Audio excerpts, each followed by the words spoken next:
দর্শক, এই মুহূর্তে হাইকোর্টে আছেন স্পেশাল করেসপন্ডেন্ট হাসান জাবেদ। সরাসরি যাচ্ছি তার কাছে। জাবেদ, আপিলের রায় পড়া তো শুরু হয়েছে, কতক্ষণ লাগতে পারে? এই বিষয়ে কি খবর আছে আপনার কাছে?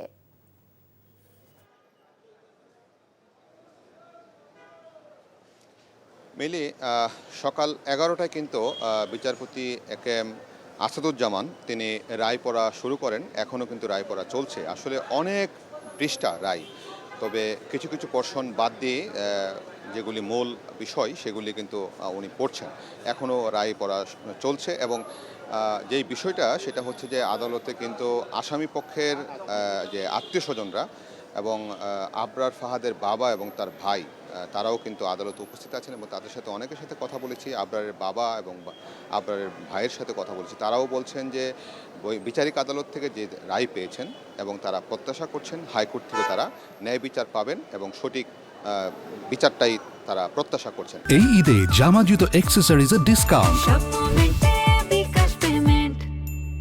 আবার আসামি পক্ষের অনেকের পরিবার বলছেন যে যদি তাদের সন্তানরা সত্যিকার অর্থেই যদি দোষী হয় তাহলে যেন সেই বিচারটাই হয়, আর নির্দোষ হলে যেন খালাস পান সেই প্রত্যাশা তারা করছেন এবং বসে বসে সেই জিনিসটাই তারা চিন্তা করছেন। এবং রায় পড়ার সময় যখন আবরারকে কিভাবে হত্যা করা হয়েছে একটি রুমের মধ্যে স্ট্যাম্প দিয়ে পিটিয়ে, এবং তাকে বারবার জিজ্ঞাসা করা হচ্ছিল যে শিবির কারা করে তাদের নাম বলার জন্য, যখন এই বিষয়গুলি পড়ছিল তখন আবরারের ভাই এবং বাবাকে খুব বিমর্ষ দেখাচ্ছিল এবং মাথা নুয়ে তারা চুপচাপ সেই জিনিসটাই শুনছিলেন। তা আমরা স্যার রায় পড়া স্যার রায়টা কি একটু বলবেন প্লিজ? ওখানে যে বললি একবারে সব বল রাখছে। আচ্ছা, আমরা দেখছি যে attorney general Mohammad Asaduzzaman sir এইমাত্র এখান থেকে গিয়েছেন এবং রায় পড়া শেষ হয়েছে, রায় দিয়েছে। অর্থাৎ 20 আসামির মৃত্যুদণ্ড বহাল এবং 5 জনকে যে যাবজ্জীবন দিয়েছিল সেইটিও বহাল রেখেছে এই হাইকোর্ট। তো আমরা যদি আপনার কাদেরকে এই মামলায় মৃত্যুদণ্ড দিয়েছিল সেই জিনিসটি যদি একটু পড়ে শোনাই।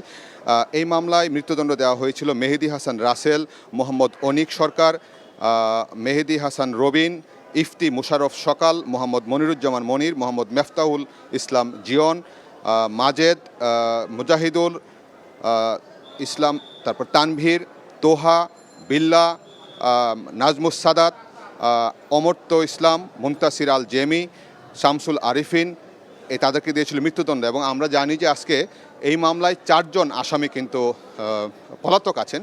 তাদের মধ্যে 3 জন মামলা শুরু থেকে পলাতক ছিলেন, আর একজন মৃত্যুদণ্ডপ্রাপ্ত আসামি জেমি 5 আগস্টের পর 6 আগস্ট এই কেন্দ্রীয় কারাগার কাশিমপুর থেকে তিনি পালিয়ে গিয়েছিলেন। তো এই হচ্ছে আসলে আজকের রায়ের এখন মূল বিষয়টা হচ্ছে যে 20 জনের মৃত্যুদণ্ড বহাল, 5 জনের যে যাবজ্জীবন সেটাও বহাল রেখেছে হাইকোর্ট। অর্থাৎ বিচারিক আদালত যে রায় দিয়েছিল সেই রায়টি বহাল আছে। মিলি, হাইকোর্ট থেকে জানছিলাম আবরার ফাহাদ হত্যা মামলার আপিলের রায় প্রসঙ্গে। এই ঈদে জামা জুতো অ্যাক্সেসরিজের ডিসকাউন্ট।